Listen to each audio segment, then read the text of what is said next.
el chango. Aquí en México hubo dos changos famosos, ¿no? Celebérrimos. Ajá. Desde luego, García Cabral, Ernesto García Cabral, gran caricaturista y dibujante, desde la época de Francisco I. Madero hasta pues los años 70, que fallece, el Chango Cabral, muy chistoso, un personaje de veras de una simpatía arrolladora. Y el otro chango, pues es el Chango Casanova. Boxeador. Boxeador. Que nomás no quiso ser campeón del mundo por sus parrandas. Pues Ernesto García Cabral, el primero que mencionaste, hay un archivo que será llevado a Huatusco, Veracruz, que es donde nació. Hay unas 30,000 imágenes y están catalogados ya, digitalizados, han sido expuestos durante los últimos años, pero van a quedar ahí, ese archivo, en una especie de museo. Él era caricaturista en una revista que se llamaba Multicolor. Se dedicaba a atacar con verdadera hazaña a don Francisco I. Madero, el cual en lugar de matarlo, como hubiera hecho Porfirio Díaz, lo mandó a estudiar a Francia. Entonces regresa y empieza a diseñar las increíbles portadas de revista de los años 20, que era de veras una cosa, pues tenía el Art Nouveau y el Art Deco, y lo dominaba muy bien. Entonces son unas óleos preciosos, ¿no? Después ya pasa estuvo en Novedades muchísimos años. También hacía la portada de Jueves de Excelsior en algún tiempo. Y hacía también dibujos publicitarios para películas. Su especialidad era un Tintán desaforado. Así tenía una espiral en los ojos. Tintán. Le salía muy bien Tintán. Hacía los carteles. Sí, los carteles grandotes y los de chiquitos, de los que ponían en la entrada del cine. Era un sujeto muy gracioso, muy ingenioso. Platicar con él era verdaderamente una delicia, a pesar de que el hombre era terriblemente reaccionario. Él participó en un programa en Canal 11. ¿Qué es eso? ¿En dónde se fue la señal? ¿Qué es reaccionario? El conservador, el que no quiere el progreso general, etcétera. El conservador, en términos generales. Este hombre participó en un programa en Canal 11 que se llamaba Duelo de Dibujantes, y ahí pudimos verlo en todo su esplendor como charlista. Sí. Era verdaderamente interesante. Era un desperdicio que él no tuviera un programa cotidiano de comentarios o de plática con alguien más. Porque de veras era muy gracioso. Y pues siguió su hijo trató de hacer caricatura y trató de hacer actuación y demás, pero no la logró. Él era el hijo predilecto de Huatusco, y así se burlaba mucho Carlos León de él, que era su gran amigo. Siempre se dibujaban mutuamente. Carlos León aparecía siempre en las caricaturas de Cabral. A ver, en producción tienen una entrevista, un diálogo con el hijo del chango, Ernesto García Cabral. Habla de su papá. A ver, adelante, compañeros, por favor. Desde niño, él dibujaba con el dedo índice en la tierra floja. A los 12 años, este hombre, Cabral, fue maestro de dibujo de la escuela cantonal, de allá de la escuela de Huatusco, Veracruz. Él venía de una tierra de la sierra veracruzana, a 1 hora y media, 1 hora 3/4 del mar, un bosque de niebla, humedad. Primero pintarrajeaba las paredes allá de Huatusco, Veracruz, le hacía caricaturas a las gentes, muy celebrado, etcétera. Ya a partir de los 15, 16 años que entra a San Carlos, el dibujo clásico, el pintar del natural, el conocer obviamente la técnica, las perspectivas, el conocimiento anatómico, lo encuentran precisamente en una cantina, pagando con una caricatura del dueño del lugar, pues la comida o la francachela que se habían colocado los canijos estudiantes, que eran bastante bárbaros, ¿no?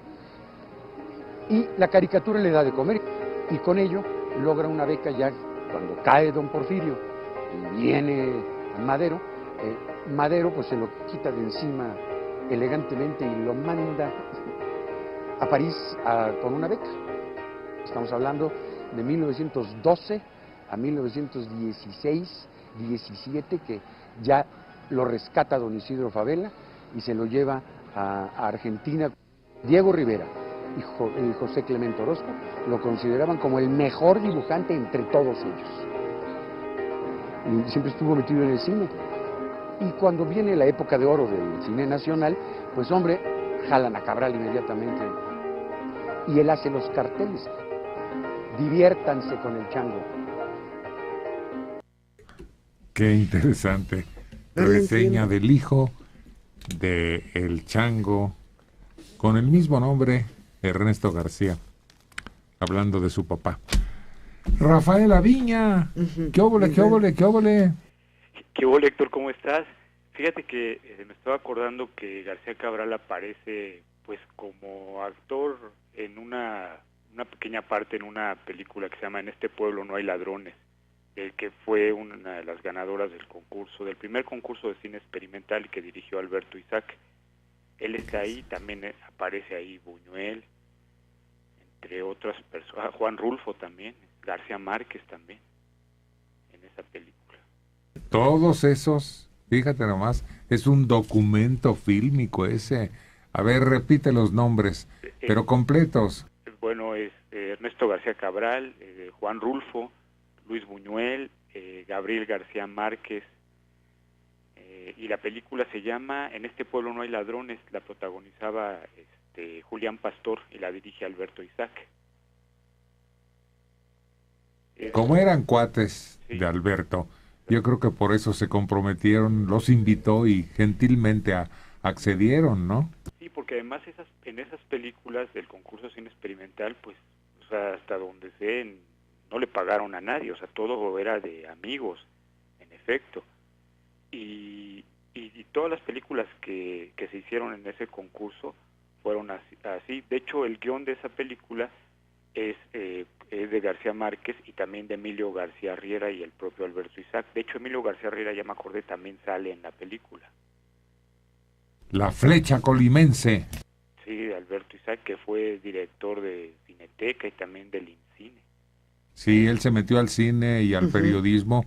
Él era de Colima, ya vivió, pero vino a un cotejo nacional de natación y se quedó. Era de Comala, Colima, nada menos.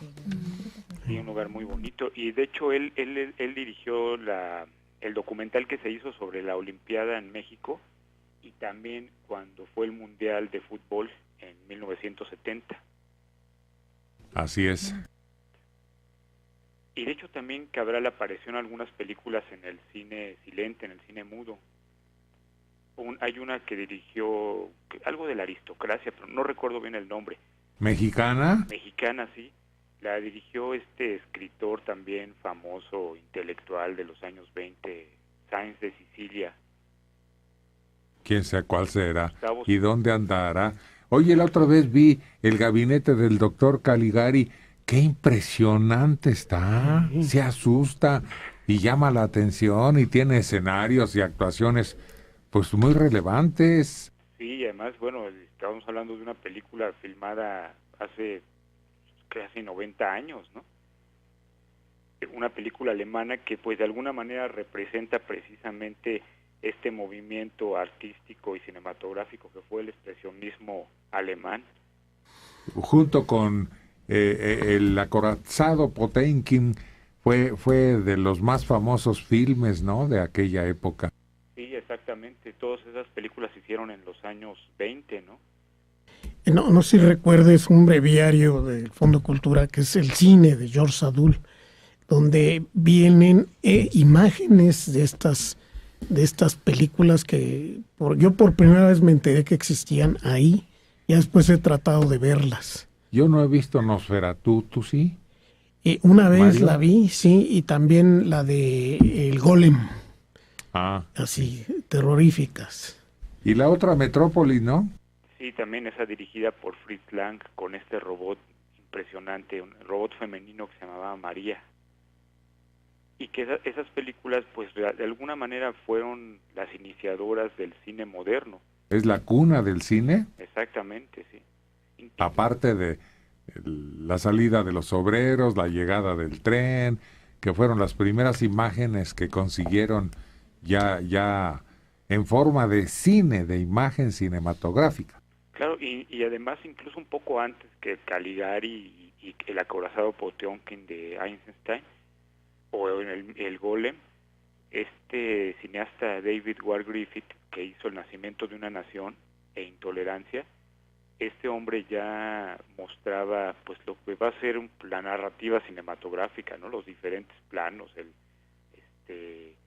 close-up, todo esto, y sobre todo la edición, o sea, el montaje.